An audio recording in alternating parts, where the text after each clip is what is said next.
So I have a question for you. How many apps does it take to turn on a light bulb? Oh no. Because in my house, the answer is like 3. I've got the app for the bulb, the app for the voice assistant that never understands me, and then the Hub app that, of course, needed a firmware update right when I walked in the door with groceries. It's the classic bait and switch. Yeah. You buy the dream of the smart home, but what you actually get is just, Well, you called it patchwork chaos. that's exactly what it is. You're not alone in that. Yeah. We've hit this saturation point where the tech is actually adding work to our lives, not removing it. Yeah. It's what the industry calls digital friction. Digital friction is the perfect phrase. It's that tiny moment of annoyance when you have to unlock your phone just to change the thermostat. Right. But today, we're diving into something that claims to be the antidote to all of that. We're looking at a concept called the Epic Home. And, I mean, right off the bat, this feels different. It's not a gadget review. It's more of an architectural philosophy. Exactly. We aren't talking about a new smart plug you can just pick up at the store. This is a whole system design developed by Media Content Delivery, LLC, and its founder, Ovidiu Marcia Dimitrian. Okay. And his core idea is really provocative. He argues we need to start building smart homes altogether. Wait, isn't that what he's selling? No, and this is the key distinction they make. They say, smart homes react. Epic homes think. Epic Homes Think. Okay, that sounds great on a marketing brochure, but let's be real. My toaster can barely toast without burning one side. How does a house think? That's the skepticism we need. But what they mean is the difference between reactive automation and what they call agentic living. Okay. Reactive is what we all have now. A motion sensor sees you, a light turns on, it's binary, it's rigid. Agentic living suggests the house has intent, it understands context. But before we get into the AI magic, we have to talk about the plumbing. Because none of this thinking can happen if the devices can't even talk to each other. All right, the brand wars. This is my biggest headache. I want those fancy Lutron switches because they just feel solid, but I'm already deep in the Google ecosystem, and my sound system is something else entirely. They all hate each other. And historically, that was the wall you hit. You either paid a fortune for a closed pro system like Crestron or Control 4, which are amazing but so expensive and rigid, Totally locked down. or you went the DIY route with Google Nest or Amazon, which is flexible but, can be super glitchy. So how do they solve this? The Epic Home architecture is built on what they call the Unified Intelligence Matrix. That sounds like something out of a sci-fi movie. It does, but the tech behind it is very real. It relies on Matter and Thread. You've probably heard these buzzwords, but here they're used to basically broker a truce. So Matter is the universal translator. You got it. Yeah. It lets that professional-grade Lutron switch have a fluent local conversation with a regular consumer Google Nest Hub. It's not just a bunch of separate silos anymore. It's a single organism. Exactly. And the backbone holding it all together is Thread. Now, a lot of people think Thread is just, like, better Wi-Fi. That's not it at all. Okay, what is it then? It's a mesh network, and this is where the Epic Home specs get really interesting. They use a 42-node self-healing mesh topology. Whoa, hold on, 42 nodes. To me, that just sounds like a lot of stuff to plug in. Why does that number matter? Why do I need 42 things in my walls? This is the critical leap. On a normal Wi-Fi network, if you add 42 devices, you create a bottleneck. Everything slows down. But Thread is different. Think of it like a dinner party versus a game of telephone. Okay, I'm listening. In a game of telephone, that's your Wi-Fi, every message has to go back to the central router to be heard. If the router's busy, the message gets dropped. Right. But in a Thread mesh, every device that's plugged into power acts as its own little repeater. It's like the dinner party where everyone can just talk to the person next to them to pass the message along. The light switch talks to the thermostat, which talks to the blinds, which talks to the hub. So by adding more devices, you're actually making the network stronger. Precisely. That's why the 42 nodes figure is so important. It's about density. If you have that many nodes, you create this fabric of connectivity. If the kitchen node fails or gets unplugged, the signal doesn't die. It just instantly reroutes, self-heals through the hallway node. It's virtually unbreakable. And that brings up the local first idea. Because my biggest fear with a thinking home is, what happens when the internet goes out? Does my house suddenly get dumb? In a cloud-dependent home, absolutely, yes. But the Epic Home architecture is local first. That 42-node mesh we just talked about, it lives inside your walls. It doesn't need to call a server in California to turn on your bathroom light. The processing happens on the devices themselves. Exactly. So the internet can go down completely and the house still works. The claim is 99.9% reliability. You can still trigger cinema mode, adjust the heat, lock the doors. The house is a standalone computer that just happens to be a building. It treats the internet like a utility, not life support. I can Right. respect that. Reliability is the ultimate luxury. For sure. But let's pivot to the thinking part. You mentioned agentic living. How does this move beyond if this, then that? Give me a real-world example, because I'm struggling to see how a house has intent. Okay, let's use the lounge state scenario from their material. In your current home, if you want to relax, what do? I probably yell, "Hey Google, set relaxation mode," and then I hope it understood me. Or I pull out my phone and start dragging sliders down. Right, that's reactive. You have to command the machine. In the Epic Home, the system uses what they call genuine intelligence, GGI, and it's run by a Gemini agent acting as a digital steward. Stuart, I like that. It's constantly reading the room, No. literally. It notices the time of day, that you've left the home office, that the ambient light levels are dropping outside. So it's gathering clues. It's aggregating clues, yes. And without you saying a single word, it initiates the lounge state. It stabilizes the climate control to a whisper quiet level. It shifts the lighting from a bright daylight white to a warm sunset hue. And it suppresses non-urgent notifications. That's the key for me. Suppressing notifications. Nothing kills a vibe faster than a security camera alert because a squirrel ran past. It's the difference between a servant who waits for orders and a butler who just anticipates your needs. The technology learns respectfully. It's not nagging you, it's paving the way.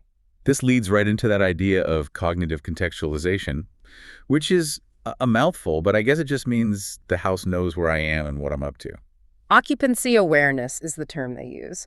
The house isn't just a static box anymore. It has a real-time understanding of its inhabitants. But how does it know the difference, really? If I'm working in the office versus watching a movie, does it treat me differently? Or is it just guessing? It treats you very differently. The security and entertainment integration is the perfect example. Let's say your Nest doorbell rings. Okay. If the sensors know you're in the home office and it's 2 p.m. on a Tuesday, the system infers you're at work. It routes the video feed directly to the Nest Hub Max on your desk. It acts like a productivity tool. Makes sense. But now, let's change the scene. It's Friday night, you're in the living room, the TV is on, and the system knows that content is playing on your big LG OLED screen. Oh, in cinema mode. You're in cinema mode. If the doorbell rings now, the house knows that sending an alert to your office is useless, and buzzing your phone is just an interruption. Oh, what does it do? It automatically pauses the movie. And it casts the security feed right onto the TV, either picture-in-picture or full screen. You see who it is without moving a muscle. That is slick. It keeps me in the flow. It removes the friction. You don't have to scramble for your phone, unlock it, open an app, wait for it to buffer. The information just appears exactly where your eyes are already looking.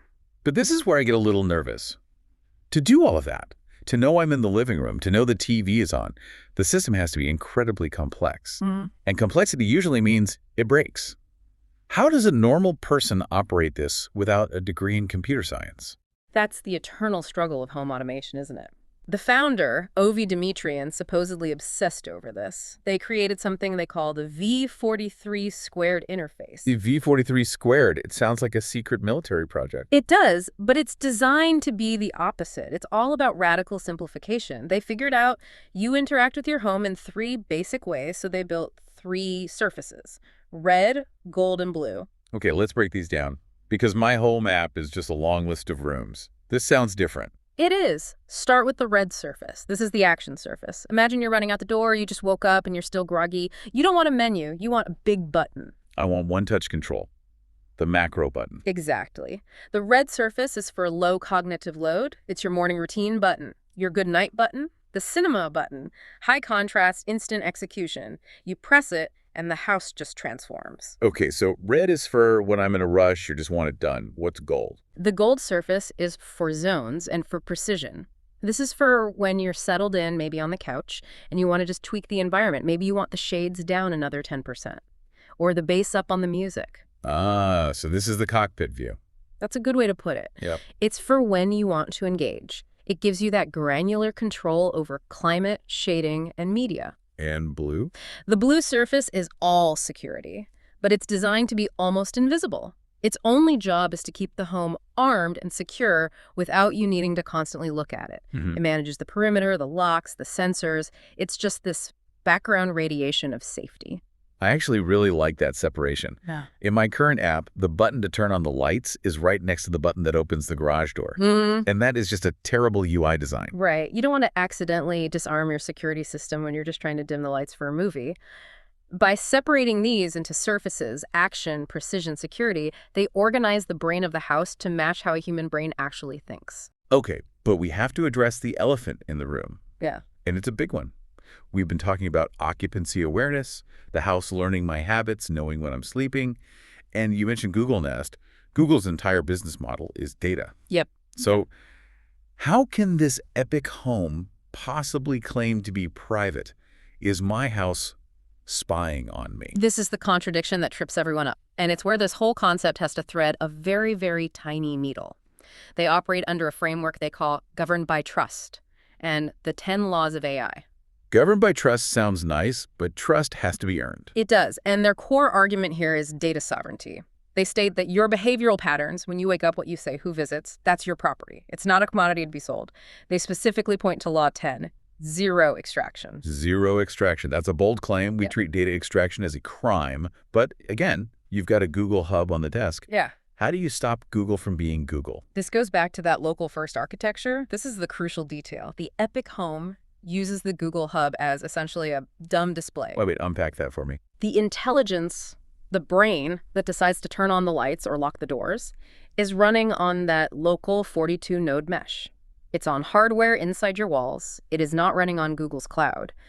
When the system casts a security feed to that Google screen, it's just using the pixels. So the house is using the Google device as a monitor, but not letting it be the controller. Exactly. It's a gatekeeper. The proprietary data, your habits, your schedules, your lounge state triggers, that all lives on the local processor. It creates a firewall around your intent, so you get the sleek interface of a modern tech company, but the privacy architecture of a fortress. That's a massive distinction. Yeah. Because usually you have to trade your privacy for convenience. If you want the cool features, you sign the user agreement that basically says, we own your soul. That's the Faustian bargain of the smart home, and what they're trying to do here is break that bargain. The goal is to empower you without surveilling you. So if we zoom out, we're really looking at a shift from just a connected home, which is basically just a bunch of wires, to a cognitive home. That's the transition. We are leaving the era of connectivity. We spent the last decade just trying to get the fridge to talk to the toaster. That battle is mostly over. We're now entering the era of cognition. And the return on investment here isn't just about saving 5 seconds on a light switch. No. The emotional ROI is the real product. It's the absence of frustration. It's that feeling of walking into a room and having it adjust to you instead of you having to adjust to it. It reminds me of that old saying about the best technology being indistinguishable from magic. But here, the best technology is indistinguishable from nothing. It just disappears. It becomes the environment itself. And that's what real luxury is, isn't it? It's not about gold-plated faucets. It's about things working so smoothly that you forget they're even there. It's a compelling vision. It definitely makes me look at my 3 different apps and my glitchy smart bulb with a lot more judgment. It raises the bar. It forces us all to ask if we're actually getting value from our tech or if we've just signed up for more work. So, as we wrap this deep dive, I want to leave everyone with the thought that really stuck with me from the research. I think the most provocative question comes straight from the source material. As you walk through your own home tonight, look at the walls. Look at those little blinking lights on your devices. And just ask yourself, is my home merely connected? Or is it truly thinking? That's the question. And if the answer is no, well, maybe it's time for an upgrade. Thanks for joining us for the deep dive. We'll see you in the next one.